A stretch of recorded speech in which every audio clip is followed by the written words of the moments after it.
Okay, I am back. It has cooled, so we're going to do the second part of this. The third part I will do later because the whole concoction has to cool in the refrigerator, and then I have to whip it up. But let's get down to the second part of it. I'm going to switch the camera over. Okay, so what we're going to do now is we're going to add the 1/4 cup of apricot kernel oil or safflower oil, which is what I have. So I'm going to just pour that in.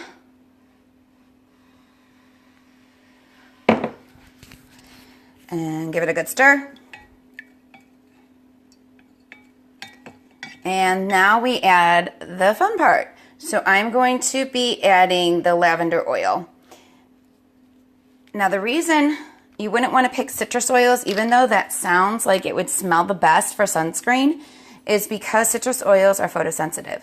So if you put citrus oils in there, it's going to increase the chance of getting a sunburn. So that would just defeat the whole purpose. So don't add the citrus oils. I wasn't sure what other oil. I actually would choose peppermint, I think, because that would be a nice cooling feeling. But unfortunately, I ran out of peppermint oil, so I have an order placed, but it's not here yet, and I was too impatient to wait. So we're going to do lavender. I love the smell of lavender anyways, and since it has a natural SPF of 5, it's going to make it even better. So we're going to add actually 60 drops.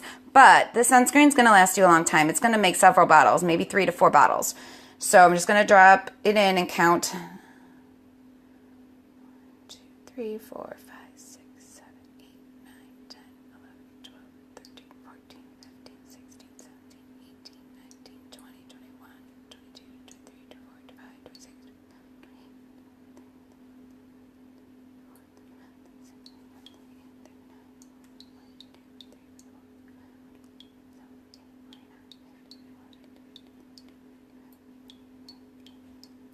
28, okay, so that's about 60.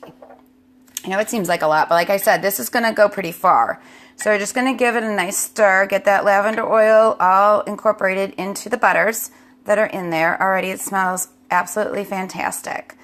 So usually if you're outside and you're enjoying the beach or the pool, you do want to be relaxed. So the lavender is going to also help to promote that. Okay, so the next step is we're going to add a 1/2 cup of the zinc oxide powder. So this is the non-nano. It's pharmaceutical grade. I got a pound of it on Amazon. It was pretty cheap. So I have my 1/2 cup here, and we're just going to add it to the oils.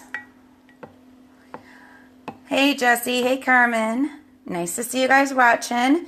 You probably didn't get to see the first half of the video, so when you're done watching this, you can go back and watch the first half, and then we're going to do a third half after we're done with this because it has to cool. We're going to add all that in. So this is the stuff that has the most SPF in it, and it's going to make it quite white on your skin. And if you're fair like me, you don't need or want yourself to be any whiter than you are. So what we're going to do is I'm going to add about 3 tablespoons of cocoa powder. If you are tanner and have darker skin, like my husband, he's not probably going to like this, but me and the kids are super fair, then you would add more cocoa.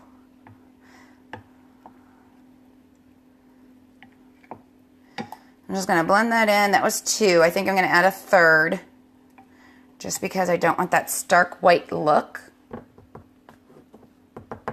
And this is safe to use on your face also.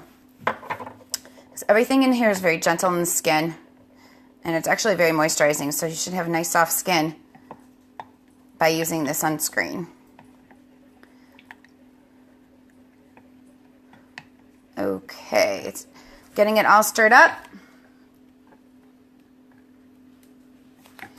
And the next part, I just have to let this chill. So you can let it chill on the countertop for a couple hours, but I am super impatient and want to get it done with. So I'm going to put it in the refrigerator for ½ an hour. And after it's pretty much cooled, I'm going to come back and we're going to whip it up and show you what it looks like. Okay, so let me get back on.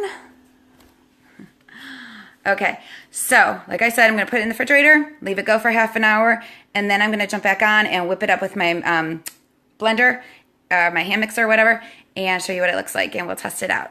All right, I'll see you in a bit.